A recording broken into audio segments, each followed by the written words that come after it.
दोस्तों, जिसकी जैसी सोच वो वैसी ही कहानी रखता है। कोई परिंदों के लिए बंदूक तो कोई परिंदों के लिए पानी रखता है। उस इंसान से कभी झूठ मत बोलिए जिसे आपके झूठ पर भी विश्वास हो। दुनिया के तानों से कभी नाराज मत होना।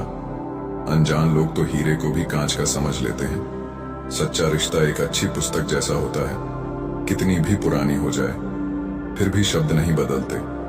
कामयाबी के दरवाजे उन्हीं के लिए खुलते हैं जो उन्हें खटखटाने की ताकत रखते हैं। जो लोग सब्र करते हैं या तो वो जीत जाते हैं या फिर सीख जाते हैं। जिंदगी में एक दूसरे के जैसा होना जरूरी नहीं होता, एक दूसरे के लिए होना जरूरी होता है। नमस्कार दोस्तों, धनी सेठ और एक गरीब आदमी की कहानी। दोस्तों, यह कहानी जानवर को भी इंसान बना सकती है। पत्थर की तरह मजबूत दिल रखने वाले की आंखों में भी आंसू आ जाएंगे। जिस गरीब आदमी को सेठ ने अपने महल के सामने एक रात्रि के लिए आश्रय नहीं दिया, उस गरीब आदमी ने सेठ के साथ कौन सा व्यवहार किया, इस कहानी से समझते हैं। दोस्तों, यह कहानी बड़ी ही शिक्षाप्रद, महत्वपूर्ण और ज्ञानवर्धक है। मेरा आपसे निवेदन है कि कहानी के अंत तक हमारे साथ में बने रहना। नमस्कार दोस्तों, बोधि थिंक्स बाय यूट्यूब चैनल में आपका दिल से स्वागत है। किसी नगर में एक बहुत धनी व्यापारी रहता था। उसके पास इतना धन था कि अपने रहने के लिए उस व्यापारी ने कई महल नुमा घर बना रखे थे। सेठ की सेवा के लिए उसके पास कई नौकर चाकर और कई तरह की सुख सुविधाएं थीं। यदि सेठ को एक महल से दूसरे महल तक जाना होता तो वह घोड़े पर चढ़ करके जाता था। सेठ का व्यापार पूरे नगर में फैला हुआ था और इसी कारण से उसे बहुत बार यात्राओं पर निकलना पड़ता था। परंतु सेठ इस व्यापारिक यात्राओं पर अकेला ही जाता था। किसी भी नौकर और अपने साथ किसी अन्य आदमी को लेकर के वह सेठ नहीं जाता था।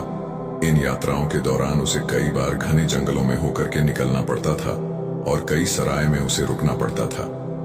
सेठ को अपने किसी भी नौकर पर विश्वास नहीं था, इसीलिए हमेशा वह सेठ अकेला ही यात्रा करने के लिए निकलता था। इसी तरह सेठ के दिन बीत रहे थे। एक बार की बात है, रात के समय वह सेठ अपने महल से सामने एक दिन टहल रहा था कि उसके सामने से एक बूढ़ा व्यक्ति आता हुआ दिखाई दिया। उस बूढ़े व्यक्ति के कपड़े बहुत ही फटे पुराने थे। सिर पर वह गठरी को लादे हुए थे।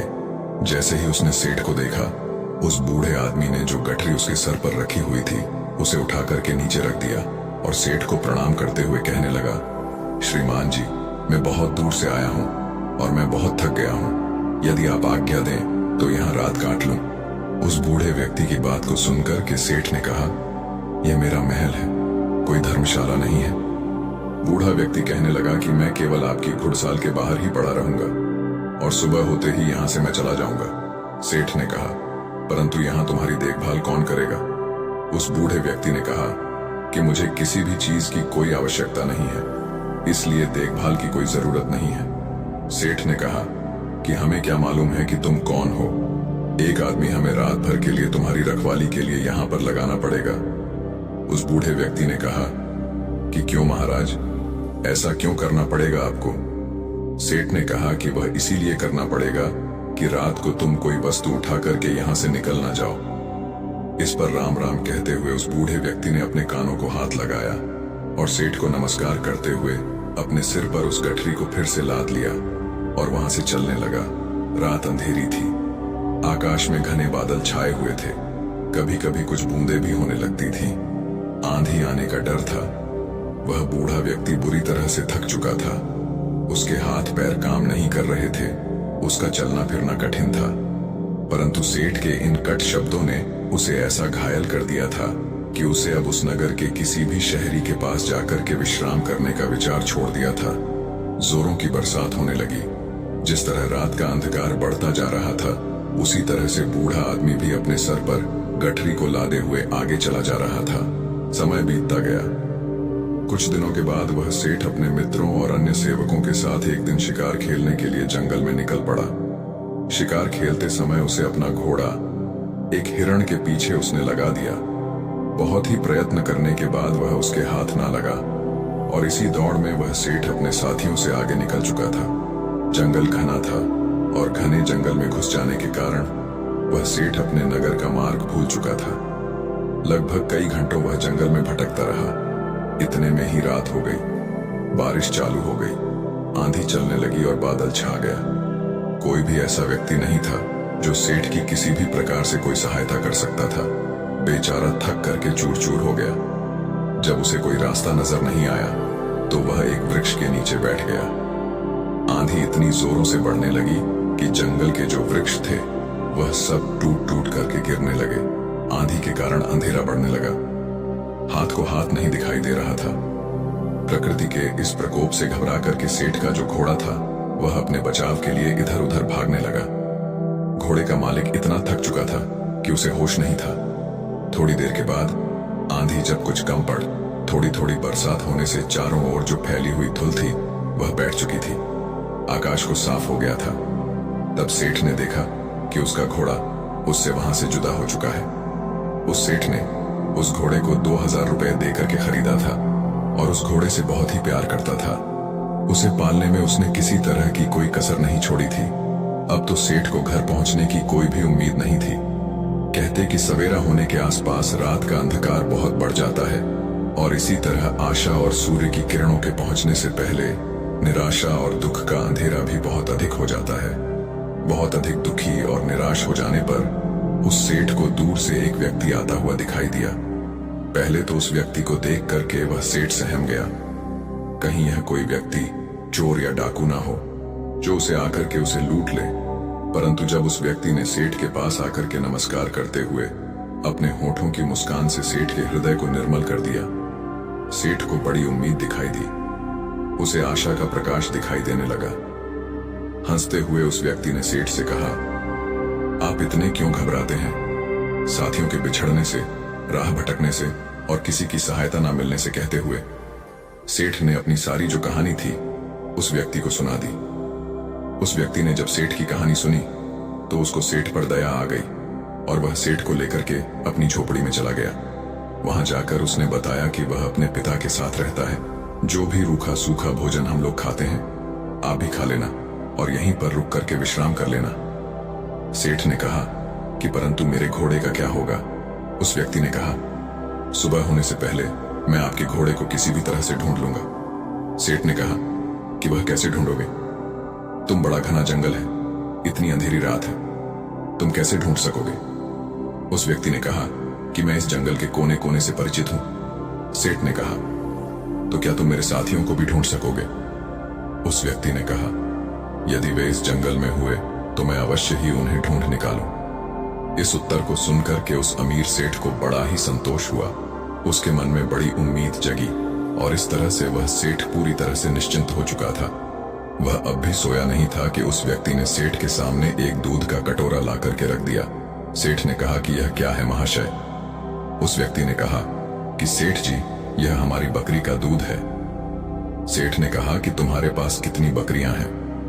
उस व्यक्ति ने कहा कि मेरे पास तो सिर्फ एक बकरी है। सेठ ने कहा, क्या एक बकरी इतना दूध दे सकती है या एक शेर से अधिक नहीं होगा? तुम भी पियो।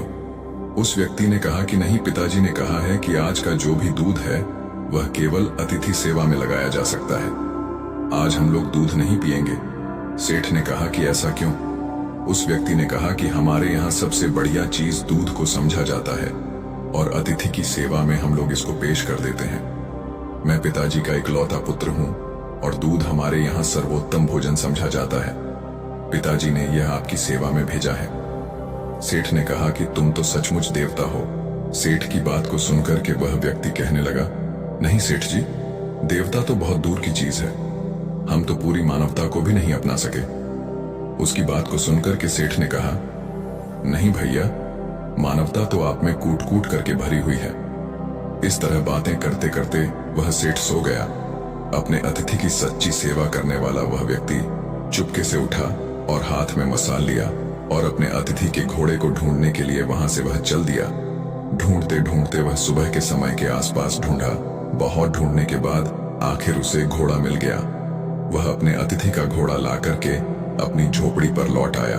जब उसकी माँ ने देखा कि अतिथि का घोड़ा मिल गया है तो वह उठ करके घोड़े के लिए सारा डालने लगी। वह जानती थी कि घोड़ा जंगल से घास चर करके आया होगा, परंतु फिर भी उसने अतिथि के घोड़े की सेवा करना अपना परम कर्तव्य समझा। घोड़े को यदि सारा ना मिलता तो शायद अतिथि सेवा अधूरी समझी जाती। सुबह के समय जब वह अमीर सेठ सोकर के जगा तो उसने देखा कि उसका जो घोड़ा है वह सारा खा रहा था और अतिथि सेवक वह व्यक्ति उसके सामने हाथ जोड़े हुए कह रहा था, आज ईश्वर ने हमारी लाज रख ली। उसको सुनकर के सेठ ने पूछा कि कैसे। उस व्यक्ति ने कहा, सेठ जी आपका घोड़ा सकुशल मिल गया। यदि वह सामने की ओर निकल जाता तो शायद बाघ उसे अपना शिकार बना लेता। इतना सुनकर कि उस सेठ ने उस व्यक्ति को बहुत सा धन्यवाद दिया। इस समय उसे व्यक्ति की वृद्ध माता ने अतिथि के लिए दूध का कटोरा भर करके भेज दिया। दूध पी लेने के बाद सेठ घर लौटने की इच्छा प्रकट करते हुए कहा, मैं तुम्हारे पिताजी से मिलना चाहता हूं। वह नवयुवक अपने पिता को बुलाने के लिए गया। उसके पिता बिस्तर पर लेटे हुए आराम कर रहे थे। उस युवक ने पहुंच करके कहा कि पिताजी जो अतिथि महाशय हैं वह आपको याद कर रहे हैं। उस पिताजी ने पूछा कि किस लिए। पुत्र ने कहा कि वे जानना चाहते हैं। पिता ने कहा, उनसे कहो कि कुछ दिन और ठहरे। पुत्र ने कहा कि मैंने कहा था परंतु वह नहीं मानते। पिता ने कहा, अच्छा तो उन्हें उनके घर तक छोड़ करके आओ। पुत्र ने कहा, जाने से पहले वह आपके दर्शन करना चाहते हैं। पिता ने कहा, बेटा अच्छा तो यही होगा कि मैं उनसे ना मिलूं। पिता की इस तरह की बात को सुनकर के पुत्र को कुछ आश्चर्य हुआ। उसने अपने पिता के सामने मुख से कभी कोई शब्द नहीं कहा था। आज वह पिता को इस प्रकार देखने लगा मानो उसकी आंखों में शब्द कोई लिखा हो। पिता ने पुत्र के प्रश्न को पढ़ लिया और उसे धीरे से समझाता हुआ कहने लगा, बेटे तुम शायद यही पूछना चाहते हो कि मैं अतिथि से इस प्रकार दूर रह करके उसका निरादर क्यों कर रहा हूं। असल में मेरी इस बात में भी अतिथि का सत्कार का भाव ही भरा हुआ है। पुत्र ने पिता की बात को सुन के कहा, मैं इस अनादर में आदर की भावना को समझ नहीं सका। पिताजी, पिता ने कहा, समझाओ भी कैसे? ऐसी कौन सी कठिन बात है जो मुझे न समझ सके? पिता ने कहा, यह एक व्यर्थ घटना है जिसके बारे में बताना नहीं चाहता। पुत्र ने कहा कि अच्छा तो अतिथि महोदय से आपके बारे में क्या कहूं? पिता ने कहा कि यही कि पिताजी बूढ़े हैं और रोगी भी हैं। वह बिस्तर से उठकर कि चलने फिरने में असमर्थ, इसलिए उनका बाहर आना कठिन है। पुत्र ने अपने पिता का जो संदेश था वह जाकर के उस सेठ को सुना दिया।